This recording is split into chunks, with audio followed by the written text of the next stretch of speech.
Hello, Sally Lloyd Jones here, just popping on quickly before this episode to let you know about something exciting. Advent is nearly here. Well, yes, that is exciting, but the other exciting thing I have to tell you is we have a wonderful new Advent resource to share. It's called the Jesus Storybook Bible Advent Activity Book.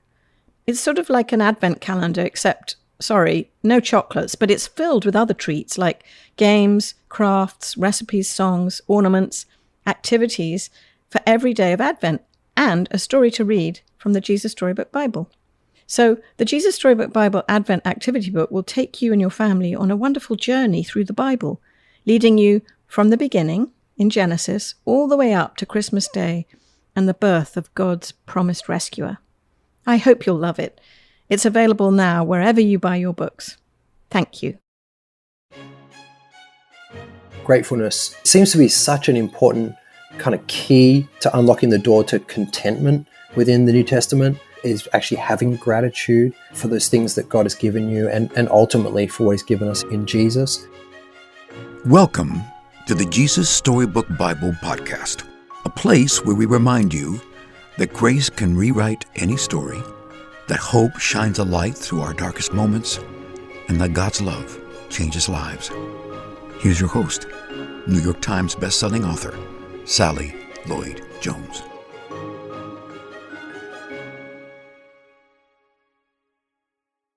Hello, I'm Sally Lloyd Jones, author of the Jesus Storybook Bible, which tells the story of God's wonderful, never stopping, never giving up, unbreaking, always and forever love.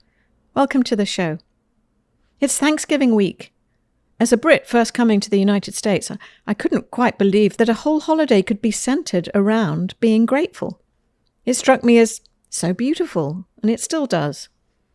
G.K. Chesterton said, "I would maintain that thanks are the highest form of thought, and that gratitude is happiness doubled by wonder."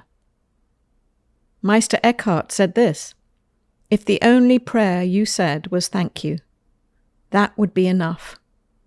But hopefully we don't actually need a holiday to get us to give thanks. Our guest today is someone who takes time to celebrate the quiet miracles that seek no attention. And one of those quiet miracles he encourages us to see is friendship. Winnie the Pooh couldn't agree more.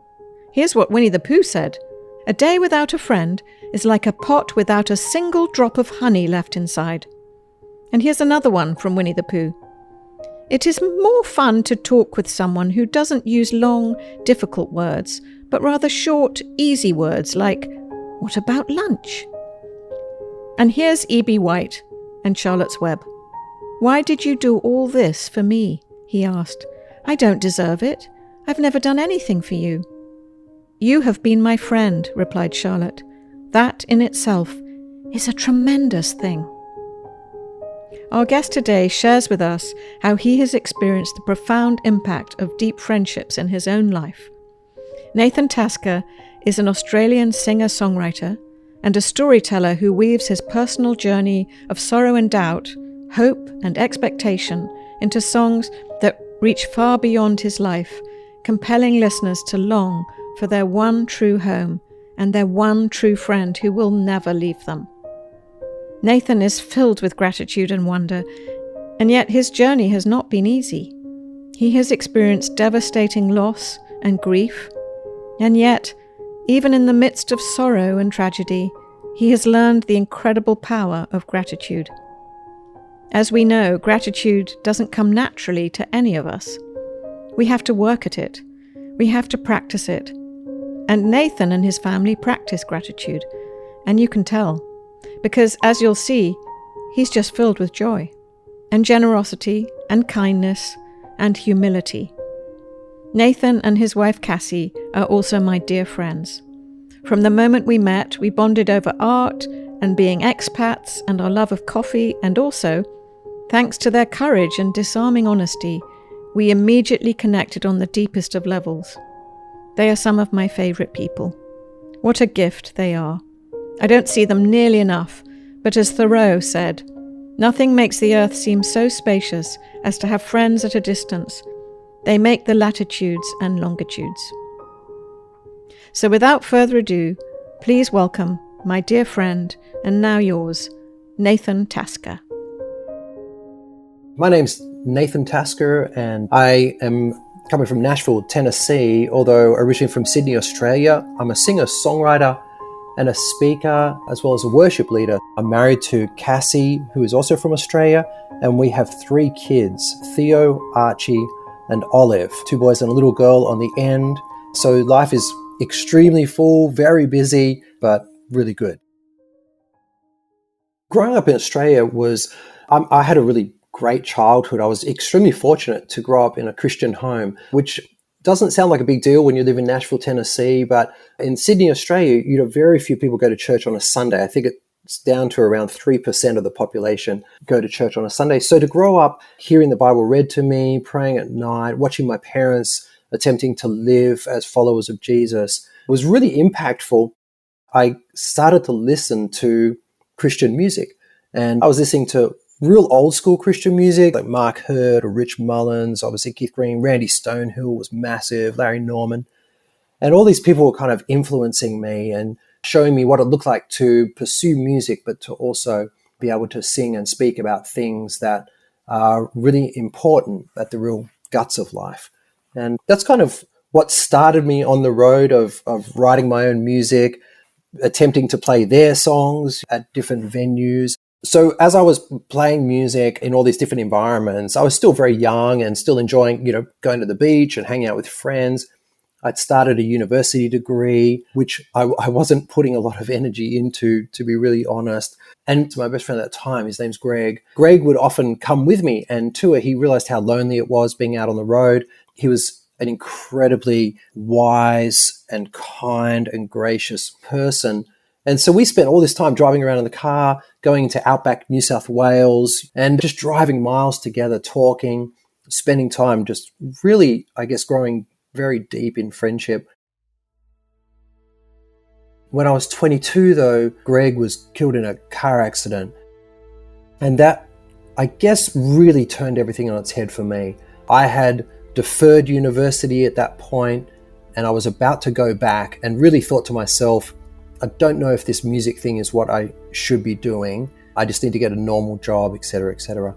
But then in that moment of losing him and realizing that life, even if you live to be 100, is still incredibly short, just a blip in eternity compared to eternity with Jesus, I realized that I'd been given this platform for whatever reason, and I had this urge and sense of responsibility to use it to encourage others to think beyond just this life and this moment. And it just kind of really snowballed more than what I had actually dreamt about or imagined that it possibly could.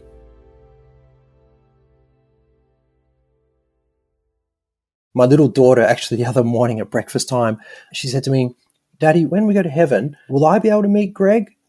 And I was like, wow, what an incredible question from my 5-year-old daughter. And what a joy to be able to say, yes, you will. Questions like that don't just come out of the ether. They come because something else is happening in the hearts and the minds. They've been stirred up by the Spirit and by these things that they're reading and hearing as a family. And I think part of it is through Jesus' Storybook Bible. We read that to our kids, and they've experienced that for their whole growing up. My oldest is only 10 years old. But it really does continue to speak to God's desire to love us, not just as we walk through this world, but in the life to come.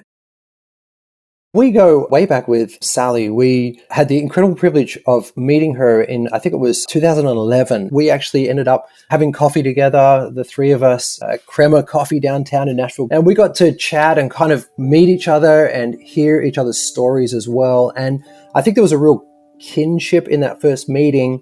First of all, she'd visited our homeland and she'd visited Adelaide, which not a lot of people do when they go to Australia. And so we had that kind of connection. And then we'd also spent a lot of time in the UK as well and love visiting our friends and churches over there. And so we had that real kind of connection. At the same time, Cassie and I had a really rough year up until that point. Cassie's dad had actually just passed away from a brain tumor unexpectedly at a young age. And then a few months later, Cassie was pregnant with twin babies, and when she was around 6 months pregnant, she went into premature labor and gave birth to both of our children, and neither of them survived. And so by the time that I remember meeting Sally, we were pretty charged, like we had just had so much go on, and she was so tender and kind, and it was really the beginning of some really special friendship time with her. I'm so pumped about Thanksgiving. We obviously, being from Australia, we don't practice Thanksgiving, and I often say to people it's because we've got nothing to be thankful for, but that's not true.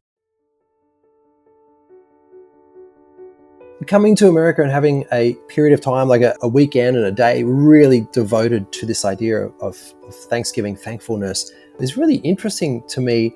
Within our own little family, my wife and I, every night around the dinner table, we really make a concerted effort to eat meals together as a family every night.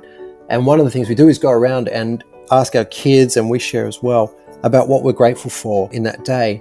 And it is interesting to work hard to think about what are the things that you're most grateful for, not just what happened or what made you feel good, but what are you actually grateful for? And to be able to direct that gratitude as well to God is pretty special. Thanksgiving, thankfully, is a chance to, really think about it, perhaps make some, I don't know what the equivalent of a New Year's resolution is for Thanksgiving, but to be more thankful in the coming year, because being strangers in another land, our Thanksgivings are usually us kind of being adopted into other families. So we have had 17 very unique Thanksgivings since we've moved to America, all with different families, different traditions, all of those kind of things, which is so awesome.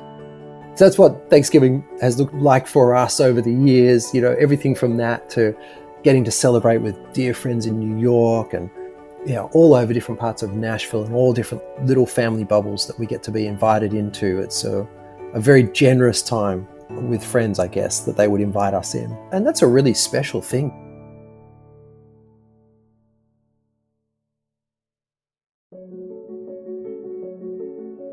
This is a passage from the Jesus Storybook Bible called A Little Girl and a Poor Frail Lady. Jesus walked into the little girl's bedroom, and there, lying in the corner in the shadows, was the still little figure. Jesus sat on the bed and took her pale hand. "Honey," he said, "it's time to get up." And he reached down into death and gently brought the little girl back to life. The little girl woke up, rubbed her eyes as if she'd just had a good night's sleep, and leapt out of bed. Jesus threw open the shutters and sunlight flooded the dark room. "Hungry?" Jesus asked. She nodded. Jesus called to her family, "Bring this little girl some breakfast." Jesus helped and healed many people like this. He made blind people see. He made deaf people hear. He made lame people walk. Jesus was making the sad things come untrue. He was mending God's broken world. I must admit, I've read this passage so many times, and every time that I read about Jesus, I think about that passage all the time with people that we've either lost in life. I think about my own twin babies. I think about what will it be like when I close my eyes for the last time in this particular setting, And I think about that has this gentleness and this beauty, this tenderness to it, that seems to be very consistent with what Jesus says about how he knows his sheep, he knows them by name and he calls them and he tenderly cares for us just like that. And that seems to resonate so deeply, his ability just to reach down into death as though it's sleep. It reminds my children of that. It shows the power of Jesus over that final enemy, that final issue that we all face as a consequence of sin, which is death.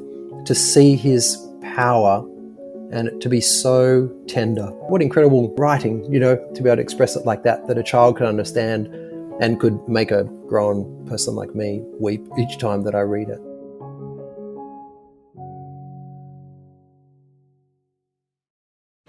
You can get the Jesus Storybook Bible wherever books are sold. To find out more about the book and all of Sally's other books, please visit Sally at sallylloyd-jones.com and follow her on Instagram at Sally Lloyd Jones and at Jesus_Storybook_Bible. Before we go, don't forget, God loves you with a never stopping, never giving up, unbreaking, always and forever love. Oh, hello, it's me again, Sally. I'm just popping back briefly to say two things. The first thing is, don't forget to subscribe to the show, because that way you'll get the stories straight to your phone. And the other thing is, while we're at it, would you rate the show and leave us a review? That would be so great, because it helps other people find the show too. I really appreciate your help. Thank you.